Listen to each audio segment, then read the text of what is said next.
السلام عليكم ورحمة الله وبركاته. أهلا بكم مشاهدينا الكرام في حلقة جديدة من برنامج صوت إنسان. في ناس بتختار تعيش عمرها كله وهي بتدافع عن الحرية وعن الحق، وبتدفع ثمن مواقفها سجن ونفي ومطاردة.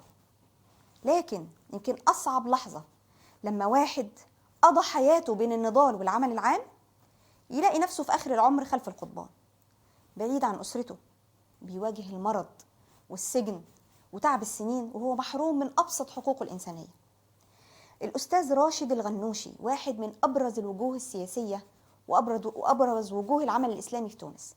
سنين طويلة قضاها في مواجهة الاستبداد، وتعرض للسجن والمنفى في عهد الرئيس الأسبق زين العابدين بن علي، قبل ما يرجع بعد الثورة التونسية ويشارك في بناء مرحلة جديدة من تاريخ بلده.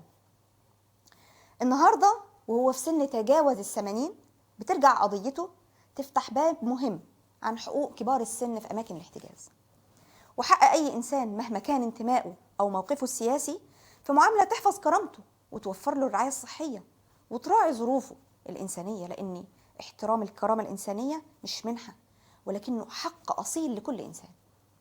تعالوا نشوف مع حضراتكم جانب من حياته في هذا المقطع القصير، ونرجع بعدها بعد فاصل قصير، فابقوا معنا. أنا راشد الغنوشي، ولدت عام 1941 في ولاية قابس جنوب تونس، من أسرة بسيطة محافظة تعيش من الزراعة والتجارة الصغيرة. حفظت القرآن الكريم على يد والدي، وعملت في الفلاحة وأنا صغيرة، ثم بدأت رحلتي في طلب العلم.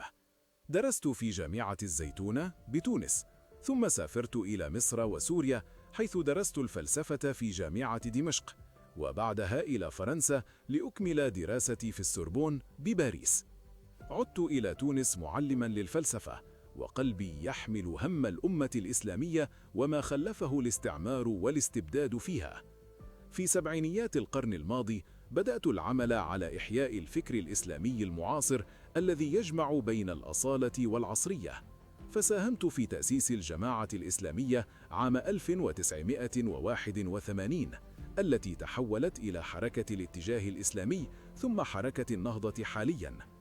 كنت أرى في هذا المشروع منهجاً متوازناً يجمع بين الإيمان الصادق والحرية والعدالة الاجتماعية، ويرفض الاستبداد والتخلف والتبعية معاً. تعرضت للسجن مرات عديدة في عهد بوركيبة وبن علي، وحكم علي بالإعدام مرتين، وقضيت سنوات طويلة في السجون التونسية، ثم عشت في المنفى في لندن أكثر من 20 عاماً. لم يثنني ذلك عن الكتابة والتفكير والدعوة. ألفت عشرات الكتب والمقالات المهمة، كما ساهمت في صياغة فكر إسلامي شمولي يؤكد على الديمقراطية والتعددية والمواطنة والحقوق، والتي هي قيم أصيلة فيه. بعد ثورة 2011 عدت إلى تونس لأساهم في بناء الديمقراطية الناشئة، نتج عنها انتقالاً تاريخياً سلمياً للسلطة بقيادة حركة النهضة، وشاركنا في كتابة دستور 2014 الذي يحمي الحريات ويرسخ التداول السلمي للسلطة. توليت رئاسة الحركة لسنوات طويلة، ثم انتخبت رئيساً لمجلس نواب الشعب عام 2019. ساهمت في الحفاظ على التوازن الوطني والتوافق بين مختلف الأطياف السياسية رغم التحديات الاقتصادية والأمنية والسياسية الكبيرة.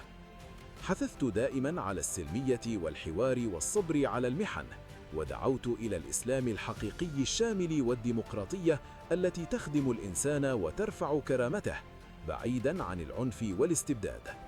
ورغم سيرتي الحافلة بالدعوة والكتابة والعمل السياسي السلمي العظيم، ورغم إسهاماتنا الكبيرة في إنجاح التجربة الديمقراطية التونسية الفريدة في المنطقة العربية، واجهنا مع إخواني في النهضة محنة جديدة بعد 2021، فاعتقلت في أبريل 2023، وحكم علي بأحكام قاسية متتالية بلغ مجموعها عشرات السنين، وأنا الآن في السجن رغم تجاوز 80 من عمري وتدهور حالتي الصحية. أدعو الله أن يحفظ تونس وأمتنا من الاستبداد والفتن، وأن يجعل جهدنا في ميزان حسناتنا، وأن ينصر الصابرين المخلصين الذين يسعون للإصلاح والعدل.